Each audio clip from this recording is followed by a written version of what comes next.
Hello, everybody. This is the Beef and the Deuce podcast on YouTube. Check us out on YouTube. We're only on YouTube now at Beef and the Deuce. Subscribe, please, and like if you like it. And Beef, what's happening? Just watching a good old Thursday night football. Bake's cooking. Kirk Yeah. Cousins is slinging it. It's a good day. Good day. I knew I should have picked up Cousins. I knew it, Oh boy. but I did It's not. it's a great game so far. I don't want to hear about it. Great game. My fantasy team is like, God. Yeah, we got a nice little matchup between you and I. We're gonna see who prevails. Yeah, well, I'm. Oh god, my team right now is just a hot dumpster fire. If everybody's out or on bye or questionable or geez. It's just brutal. It hurts. Yeah, and Richardson is my main guy, and he's questionable. I think he's going to play, but of course my backup is Lawrence, and I somewhere look at him and I go, no, not him, just not him. So how does it make you feel to know that Flacco, my Cracko, just walks on in, slings a couple tutties, Mm-hmm. and the Browns never offered him a damn thing? I was going to actually take him today, just for the heck of it, Just to reminisce on what could have a been. symbolic thing, yeah. Anyway. I know seeing that hurt. I know it did. Anyway. I just love it. There's no care in the world for him. He could throw 3 picks, couple touchdowns, and he just would not care. Yeah, he's like, whatever. He's the man. I love him. I'm the man. Yeah, I'm Joe Flacco. I love him. All right, let's get to our picks for the Iowa OSU game. Robert is 41-7. Me, the Deucer, 45-6. Bob is 49-17. Andy, my bro, is 35-13. What say you, Beef? Wow, that's a little bit different. I know earlier we saw some higher score and a couple. 35 is interesting. Well, I'm thinking that by the fourth quarter they're going to put in their second team and it's just going to kind of die there. Yeah. So. Well, that's true. I like 42-10. 42. I'm gonna set on 42-10. 42-10. I see offense early, like you said, and then depending on how the first half goes, we'll obviously deem how much playing time the starters will get in the second half. But I mean, Iowa's they're no slouch. I mean, they're obviously a Big Ten team, good defense, decent pretty much year in and year out. But I just don't think, since they're so one-dimensional with the run, I think Ohio State's defense is just going to hone in on them and say, go ahead and throw the ball. I think so. I think it's just going to be kind of another, hey, we're just getting better and better every week. Well, Howard's getting better and better every week. Running game is probably going to prevail, or Jeremiah Smith's just going to be who Jeremiah Smith is. Yeah. I mean, he's a stud. He's just an absolute stud. Or one of the other guys will pick up the slack. Yeah. Pick one of the 4 or 5 that are 4 or 5-star guys. Take your pick. Probably at least 4 receivers that would be starting at any other team. Oh, easily 5 or 6. The number 6. 1 at another team. Yeah. Yeah. I mean, look at Jameson Williams. Yeah. Wasn't getting a lot of playing time here. Goes to Bama. Balls out. First-round draft pick. Yep. The only one that you could see now that's kind of like, it's Julian Fleming, but Penn State's passing off isn't nearly as efficient and, I mean, I guess star-studded as the Buckeyes are. So, yeah. We kind of knew that going into when he transferred. So, yeah. I mean, outside of that, that's really it. Anything else we need to know about the Iowa game? That it's here, 3:30 on CBS. I'm very curious to see what would happen, say, if Iowa does kind of simmer the the run game down a little bit. Mm-hmm. Because we haven't had anybody really defense-wise stop anything. Right. So we're just doing whatever we want. Chip Kelly's using a third of that offensive playbook probably. Yeah. Yeah. So we haven't really seen much. So I'd be very curious to see. Now, obviously, I'm not saying this is going to happen, but if by chance the run game or even the pass game is just getting kind of shut down, Mm-hmm. how does that look? How does Will Howard go through his progressions if it is a struggling day, or if the running game is non-existent, which I highly doubt that ever will be non-existent. But if it is, how does that offense look? Yeah, I'd be very curious to kind of see like a test, if you will. How does it become non-existent? Because then you just throw the ball. Yeah, and I'd be very curious if it's like a more of a one-dimensional type game. Mm-hmm. Like, does the offense thrive? Does Will Howard continue to be good, or does everything just kind of look basic? You think if the running game isn't like up the north and south, is it working toward? Do you think they'll do RPOs? Ohio State will do RPOs? That'd be cool. It'd be good to see. I'd be very, very curious to see how that wrinkle looks. So we haven't really seen it too much. No. We've seen a little bit, but we haven't seen a lot. Yeah. But I think that that Iowa will be another good test. I mean, at one point they were a top 20, 25 team. Mm-hmm. Had a bad loss, and there you go. But they're still lingering in the top middle half of the Big Ten. So that would be, like I said, a good test, and it'll maybe open up the playbook a little bit of Chip Kelly, and maybe we'll see a little bit more, or maybe we'll see another couple wrinkles. Mm-hmm. And I'd like to see what the O-line does as well. I know that's kind of been a big question from preseason on. Yep. For sure. How does a upper echelon Big Ten defense like Iowa, how does our offensive line hold up against some good pressure, some good blitzing schemes, edge rush, interior, I mean everything, the whole 9 yards. Like how does that somewhat newly revamped offensive line, how's that going to look? Right. Yeah. Okay. Let's talk about an interesting game. It's called Michigan versus Washington. I think it's at Washington, isn't it? It is, and Washington is favored. Yeah. I think it's 2.5 last I looked, 2.5. Some people think Michigan will win. I think Washington will pull it out.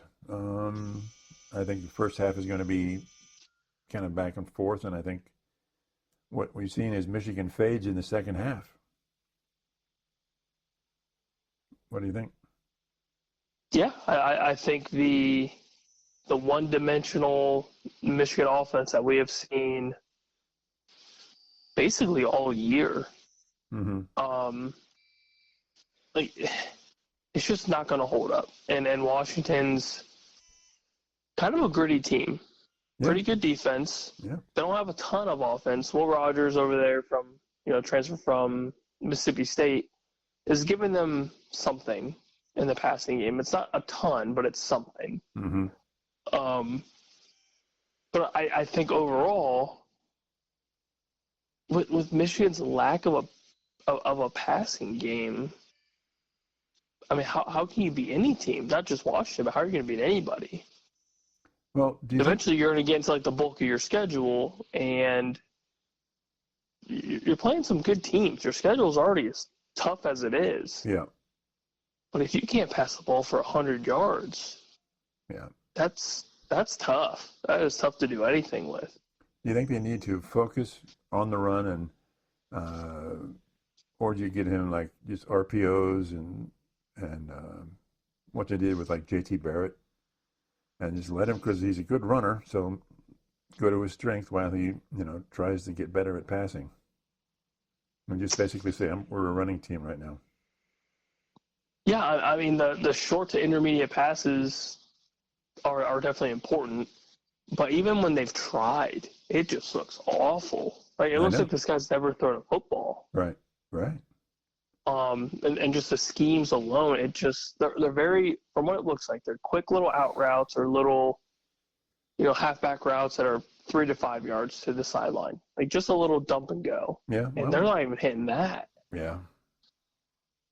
I mean, eventually it's just the offense is just going to be just basically standing still. They're not going to be able to move the ball, and this is going to be a massive night game. Yeah. Or I guess not a night game for them. For us, it's a night game. But right. I mean, that crowd's going to be rocking. You think Washington's just going to load the box? Yeah, until Orgy can throw the ball downfield, hit somebody in space, or anticipate a slant route or an out route or something. Like, why would you respect the passing game? Yeah. And, I mean, force them to beat you. Force them to throw the ball deep. Yeah. And then if they do, then just make your adjustments from there. Yep. But yeah, I would absolutely just load the hell out of the box. Yep. Bring the safeties down even a little bit. I mean, and just, make them beat you with something that they haven't been able to do all season. Now, if they bring in if they do, then screw it. So if they bring the safeties down a little bit closer, that's going to put pressure on the short passing and force them to try deep? Yeah, because if you throw slant routes, you're just going to get destroyed by safety. Right. They're just anticipating the short routes, and then, I mean, if by some grace of God, if Michigan throws a fade route, at least you still have some sort of one-on-one coverage. Yep. Like if somebody does break out, like, okay, now it's a little tougher for the safety, but at least there's not anybody in the backfield. There's somebody. Right. So if the corner does get beat, I mean, there you go. There's something. But I'm not going to hold my breath on a first-time Michigan deep ball that actually connects. Right. So, right. I mean, I think they've thrown a combined 120 yards in 2 games. Yeah. Yeah. It's embarrassing. And they almost blew it to Minnesota last week. It's embarrassing. The last 2 games were by 3 points, right? Yeah, it's just all bad. Yeah. Michigan is just in all types of hurt. And it's a hostile environment, big game. And Washington wants to prove something. Yeah. So why not be the top 10? Michigan just start that off and go. I believe they'd be 4-1. Yeah. So that's huge, especially for a first year in the Big Ten. Yeah. That is not bad. Yeah, because it's close to being eclipsed by USC here in a way. Mm-hmm. But yeah, I mean, I think they're doing just fine, and I think this is kind of the start of Washington being, I mean, pretty well fit for the Big Ten. Yeah, I think they can win. I mean, it'll be an ugly game. I think I don't expect it to be high scored at all. I would expect a 21-14 or a 21-10. Yeah. Just kind of a lower-ish scoring college football game. Yeah. If anybody got to 30, I'd be shocked. But oh, jeez. But I have been wrong before. I have been wrong. Vegas would be very surprised if somebody scored 30 in this game. Yeah, even combined. Yeah. So anything else in the Big Ten or college game that's interesting to you?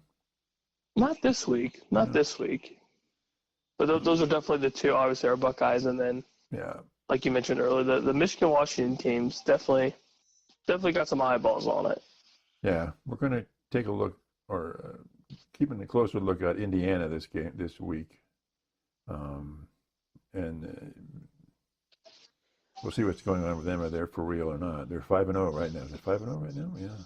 Yeah, but that schedule just gets tougher and tougher after this week. So I know. So I'd be curious. They need to go, if they have a chance, they need to go 6-0 because the last half is going to be brutal.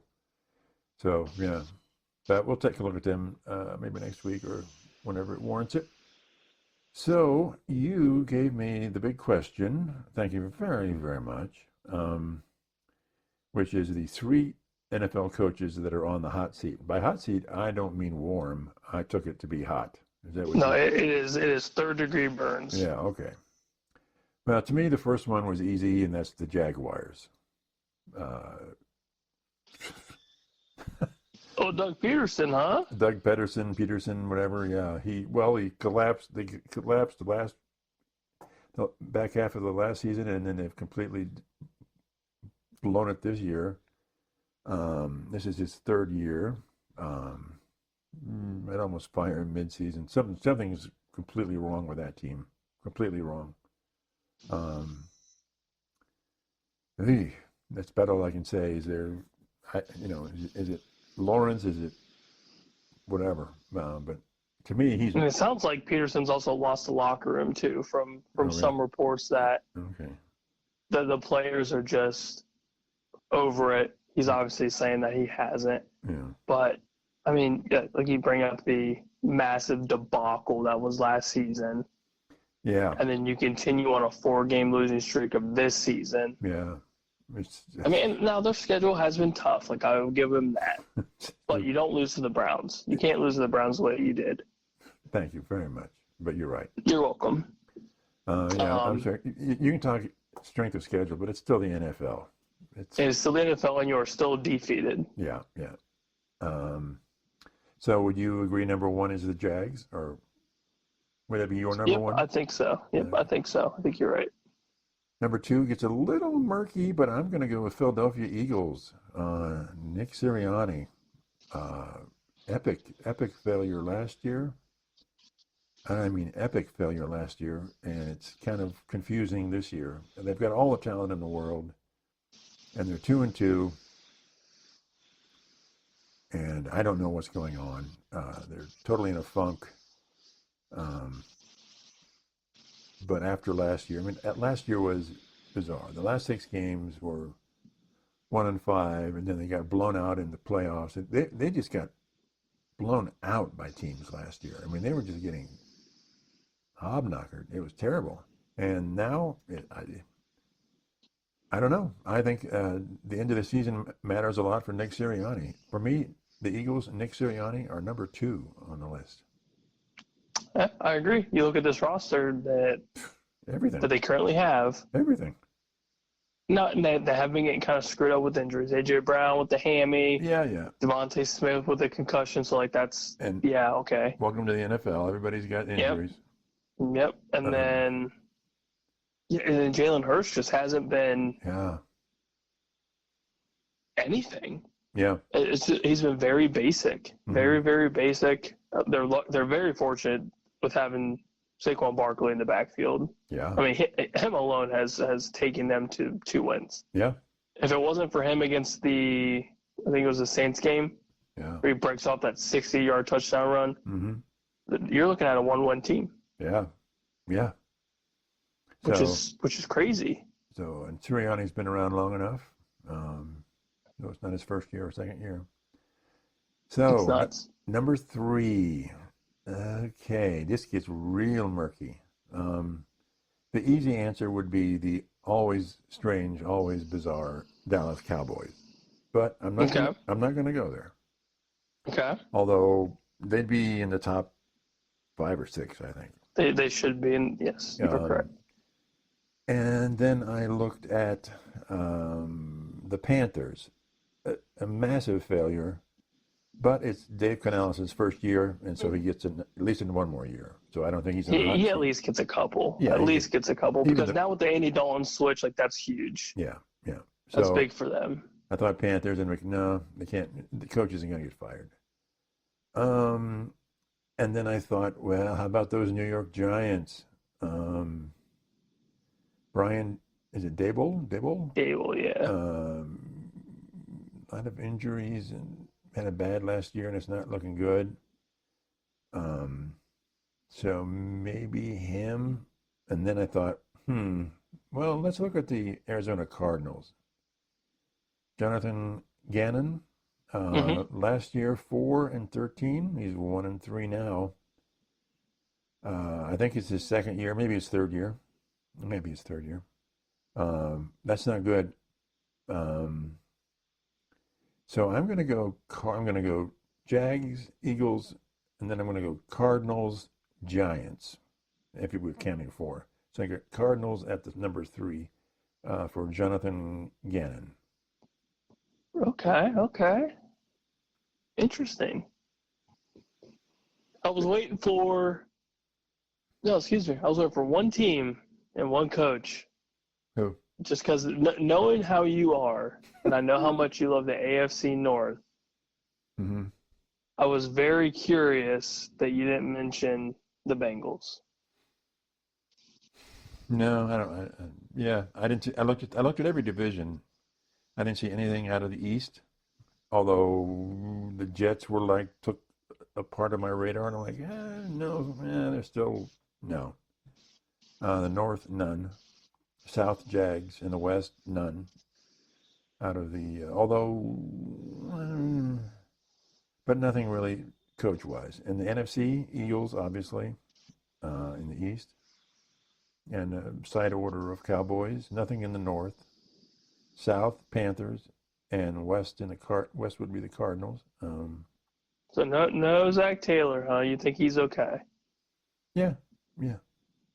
Okay. I do like the Giants. The Giants definitely make sense because they are just an absolute travesty. Now, which would you go through? Would you go them three or am I? So I would do. So I think with the Cardinals, they've lost some close games. They've had one blowout game where they've lost. Mm-hmm. But 4-13 last year. Ouch! Ouch! Ouch! Yeah, then I think some of that has to do with just no talent. They have nobody. Okay, well, Which again is the NFL, and I get it. Who takes the blame for that? The coach. Yep. Kyler Murray's coming off injury. Yeah. And I think they only had him for like the last half of the year. So I will give the coaching staff that much credit. Like, okay, you guys had nothing. Okay. Which is, again, NFL, I get it, but you can at least look at that year and be like, we didn't have a starting quarterback. Our top receiver's been hurt half the year, mm-hmm. and our defense is trash. Mm-hmm. So, like, this season's a wash. Cool. Mm-hmm. Coming to this season, should have beat the Bills. Played a great game against the Bills. Yeah. You absolutely destroy the Rams, mm-hmm. which you saw that offense, that top tier, and you're like, oh, wow, this is a good team. And then last week was just kind of a meh. Mm-hmm. Just wasn't all that great. But then you have the Niners this coming week. It's a little tough. Probably looking at another big fat L. Yeah. But we've also seen the Cardinals upset some pretty surprising teams. Like last year, they beat the Eagles. One of their 4 wins. Yeah. Yeah. So I'd be curious to see how they do. And I would give Gannon a little bit of time because now they have a true number one receiver. So you have Marvin Harrison. Okay.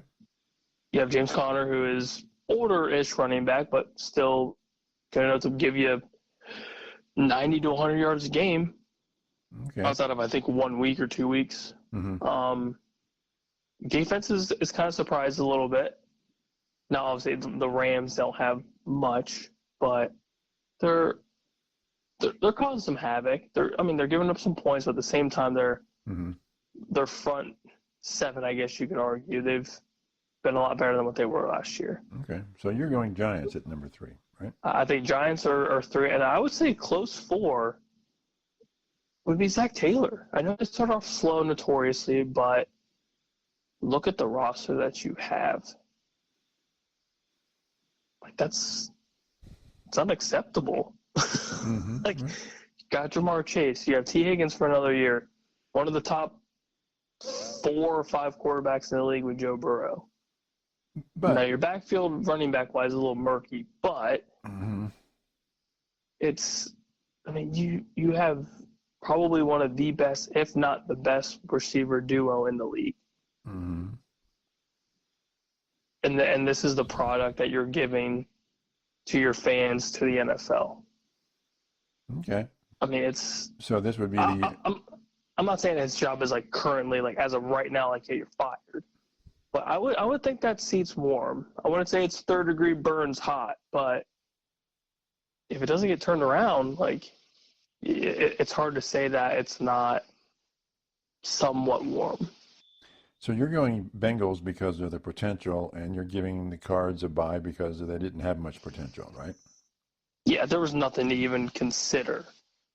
There was no chance anybody's going to be like, yeah, the Cardinals could win the West. Mm-hmm. with no Kyler Murray, with no true number one. Yeah. And now they're like the team's starting to be built. Yeah. Like slowly, but it's coming. And you were picking the Bengals to win the division, weren't you? Mm-hmm. And this is Mm-hmm. this is definitely not a team currently that looks like they can win the division. Right. And I'm sure everyone's kind of surprised at it. Mm-hmm. I mean, they're tied with the Browns. I know. The Browns. I thought about the Browns, but he's been 2-time coach of the year, and but this is a dumpster fire on steroids. I think it's almost time to just cut the ties with Deshaun. I would say this season already is a wash. This O-line is atrocious. Granted, there's injuries left and right and everywhere else. Yeah, but it's terrible. But even the defense is just kind of like, what the hell? Yeah, what happened to the tackling? What happened to basic fundamentals of defense? Ooh. It's just – I'm very surprised at the defense. I knew the offense would be a struggle. Yeah. But the defense is just – it's just surprising to me. Yeah, it's shocker. But he wouldn't get fired after this year. He might now, but the same thing continued for another year. I'd probably have him on a super hot seat. I feel like that's kind of the trend that the NFL's had is, for the most part, I'm not saying this is 100% accurate, but if it's 2 consistent years of bad football, then you're done. Yeah. There's a very short time span for head coaches nowadays. Yeah.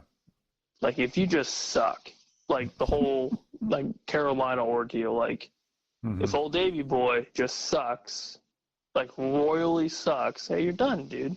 Now they gave him like a 6-year deal, and the rumor mill was like he's getting like a courtesy 3 or 4 years to like fix this dumpster fire that is the Carolina Panthers. Okay. Like, okay, that's fair. That's how it should be. 2 years is super short. I mean, that's the only coach right now that I can think of that's somewhat turning around a franchise is Dan Quinn. Look at what they did in the draft. Yeah. Jaden Daniels is arguably looking like a top 5 quarterback. Yeah. Yeah. Now you look at the schedule, and the schedule was beneficial to him. But you are a rookie starting quarterback. Number one, you're in the NFC East. Yeah. Not the easiest division to play. No, not at all. And your team, on paper, is, good. I would say a little bit better than average. Right. And you're just slinging it. This offense is humming. Yeah. Yeah. I mean, it's... I think they have a shot to win the division, or am I crazy? 100%. 100% they do. God, that's now, their crazy. defense is atrocious. Their secondary is atrocious. Yeah, well. But... they're putting up points. Yeah, but if you have a team in this offense, like they have, good running game, dual threat quarterback, receivers everywhere, especially Scary Terry out there. I mean, sky's the limit for them, and they're only going to get better. Yeah. Yeah. But yeah, I mean, we're talking about coach of the year. You're talking about that. Would be, how bad would that shake you up if they won the division this year? Just because I've been watching them, it's not as surprising to me. Okay. Now, if I didn't watch a ton of Washington football, I'd be like, what the hell? Right. But in the beginning of the season, I believe both of us talked about it. It's like the potential was there. Drafting Daniels, which in my opinion was the best quarterback in the draft. That sets up at least the face of your franchise 4 years to come, hopefully. And whatever gamble that they had with him or whatever that they did with him, it's paid off. Because your team is already set up for somewhat of success. You have a receiver. You have multiple receivers that are capable of just basic receiver play. Right. Instead of like you go to Carolina, it's just like, what is this? There's nothing. Right. Like you draft Xavier Legette, which is, that's great. If Jonathan Mingo from like two plus years ago, but Bryce Young's just a turd. Just a turd.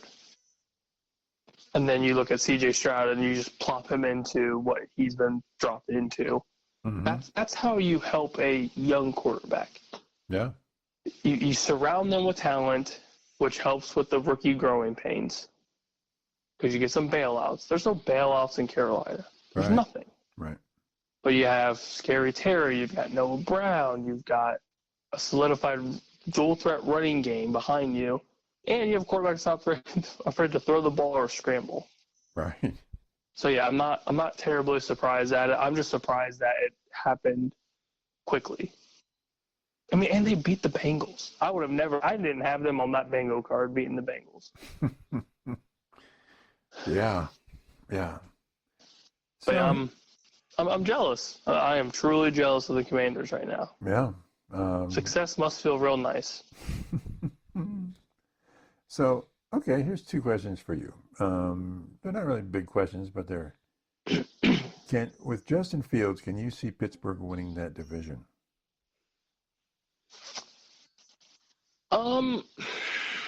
It's a good question.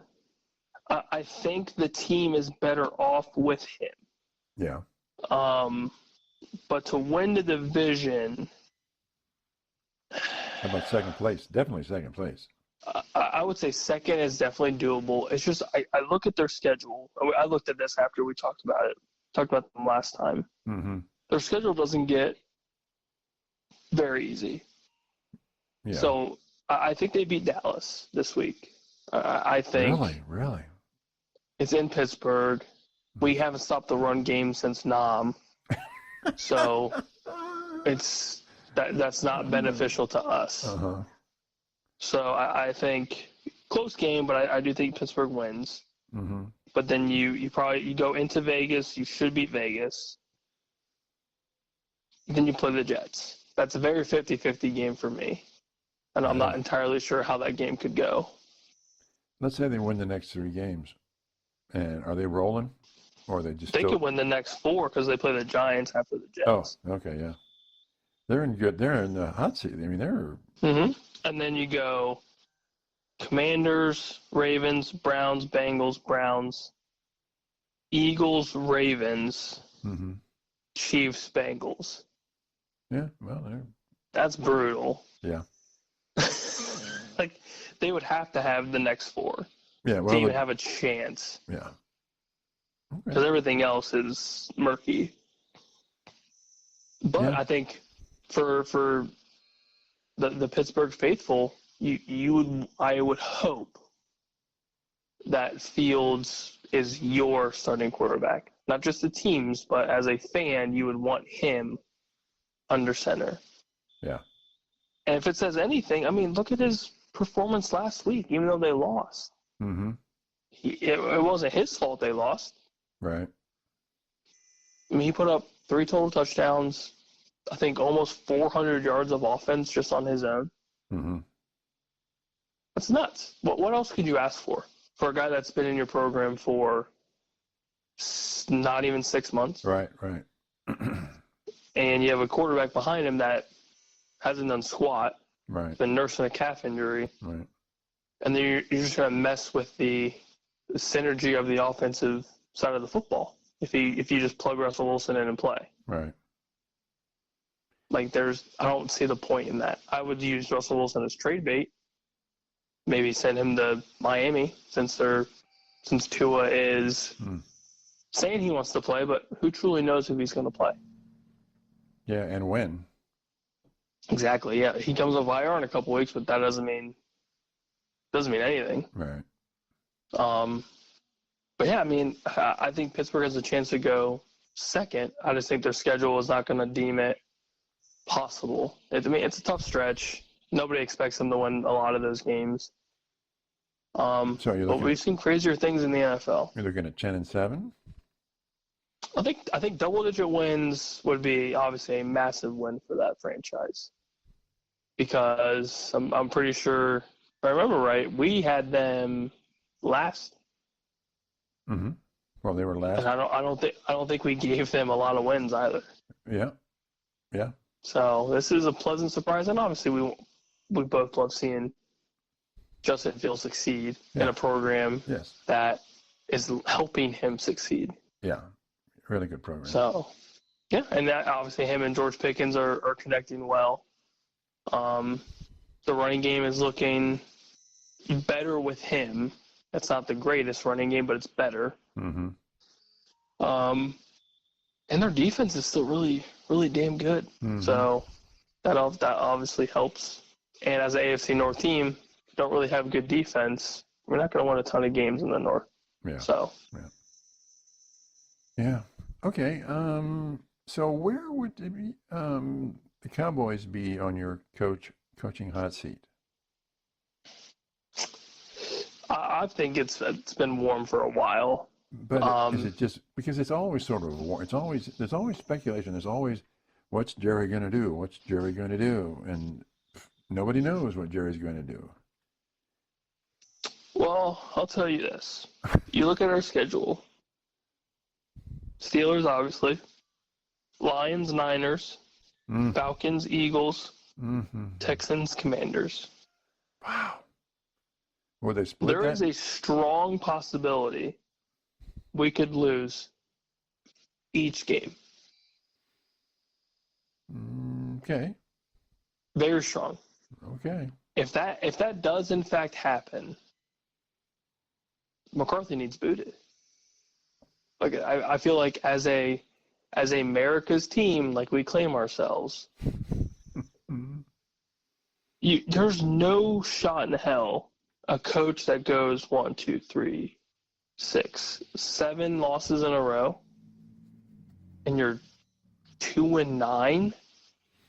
That's embarrassing. That's brutal. Would he do it mid-season or wait? Oh, I would just boot him then. Just screw it. The season's already a wash. Screw it. Now, is this you talking, or you the fan talking, or just you trying to be? I think just in general. I feel like any team that goes through a stretch, and your head coach has been there for more than, let's say, 2 years. Right. Let's use the 2-year window as an example, just like when we talked with the Cardinals and Carolina. Mm-hmm. McCarthy's been there for, what, this is his 5th year now? Yeah. He hasn't done squat. We haven't done anything in his tenure. He's the only team that's been 12-5 for the last 3 seasons. But we haven't done anything after. So, like, I'm looking more so playoffs. Obviously, regular season's great, right? Okay. That's all fine and dandy, man. It is fine. I love it. It is.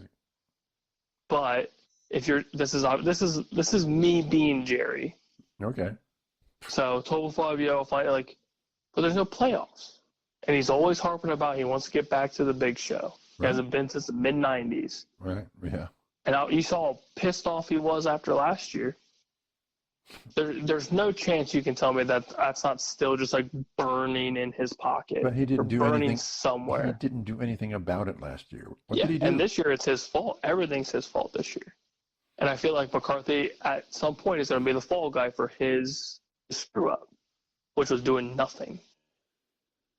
Okay. So I can see that being the perfect opportunity for him to be like, this is McCarthy's fault, this is not mine. McCarthy's the fall guy, therefore McCarthy's gone. That's kind of how I see it playing out. Okay.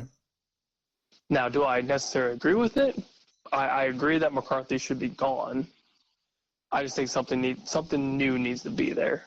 Right. Some new system. Right. Obviously, Jerry Jones is part of this problem too. Mm-hmm. But I just think something new, kind of like a fresh look offense, and obviously draft talent. I'll let you talk about that one. just draft our last massive draft pick would be CeeDee Lamb and Micah Parsons. Right. Right. We didn't do anything last year, and obviously you can tell. You could obviously tell. Mm-hmm. But yeah, I mean, just the schedule stretch is bad. This season has been bad outside of week 1. It's just been a struggle. Mm-hmm. And I feel like that would be the perfect time just to basically just say, let's start over. I know it's, week 10 into the season, week 11, but what else, what point has to be made to where this is unacceptable outside of the 12-5 regular season and the first round playoff losses. Mm-hmm. I mean, at the end of the day, it's the Dallas Cowboys. A lot of people expect the Cowboys to be better than what they have been. Right. Now, I can't really blame all of this on Dak this year, which I know you know my love for Dak. But that's definitely not his fault. They have no running game. Yeah. The defense is banged up and just bad. Yeah. I mean, something's got to give. Yeah. Mike Zimmer's been terrible outside of week 1. McCarthy's been below average this year. Yeah. So what's what else do you need to see from Jerry's perspective? Mm-hmm. It's always about what you've done for me lately. Mm-hmm. So Mm-hmm. it's kind of the name of the game. As harsh as that sounds, it's been that way for a minute. Okay. Yep.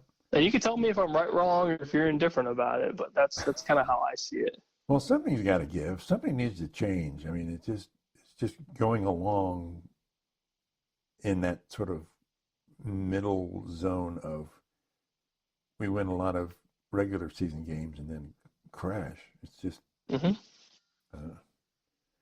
anyway. Yeah. And the regular season wins too are not against quality opponents. They're teams that we should be beating. And on occasion, you get like the 1 or 2 upsets. And then you just get absolutely obliterated by the Packers at home. Like, come on. Yeah. Like, it's just, that's not right.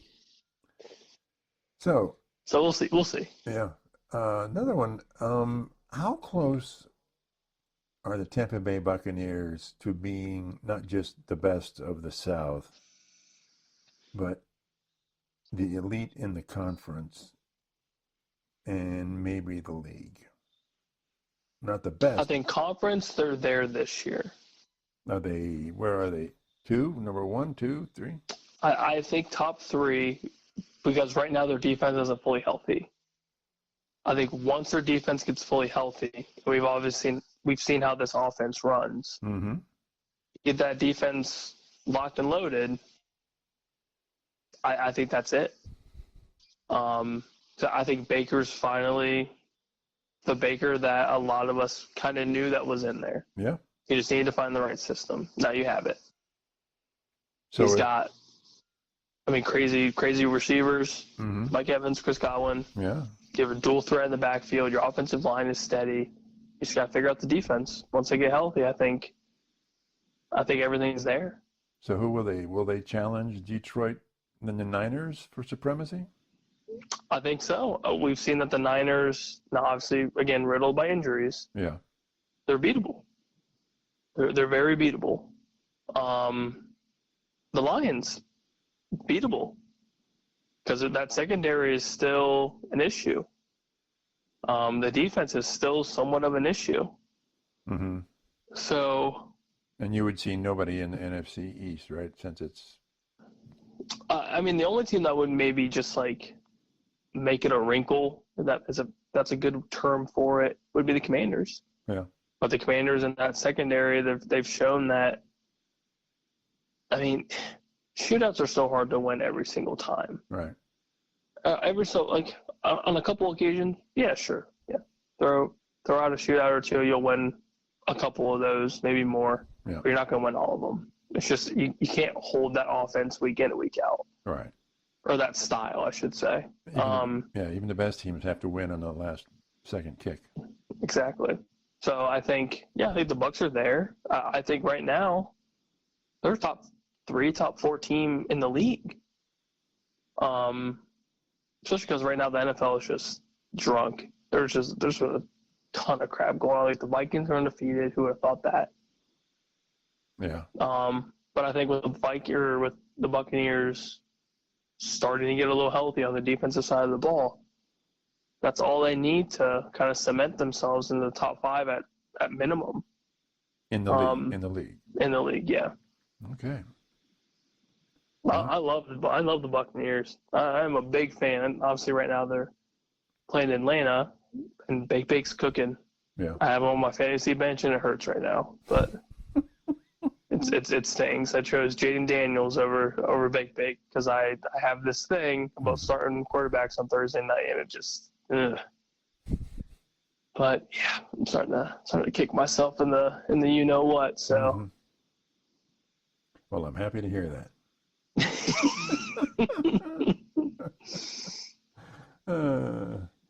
Anything else with the NFL that interests you?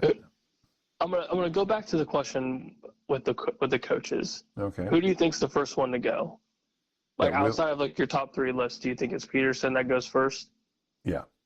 if the trend continues? Yeah. Oh, yeah. Yeah, I would. Yeah, I'd be thinking about it now. I'd be thinking about it right now if I was whoever owns the Jags or the general manager of the Jags. You just don't you? I mean, am I wrong here? I mean, no. I'm just surprised that it's been so bad. yeah. Especially after you just paid Trevor. Yeah. Like your offense is somewhat solidified. You draft Brian Thomas Jr., who's been a stud at receiver.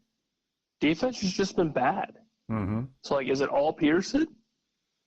Well, he's the head Or is it all just, or is it personnel and Peterson kind of mixed in? Like, is it, I don't know, it's just weird. It's just very weird to me. Yeah.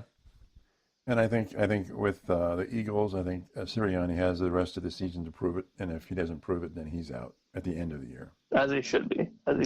Yeah. And The team's just too damn good. Yeah.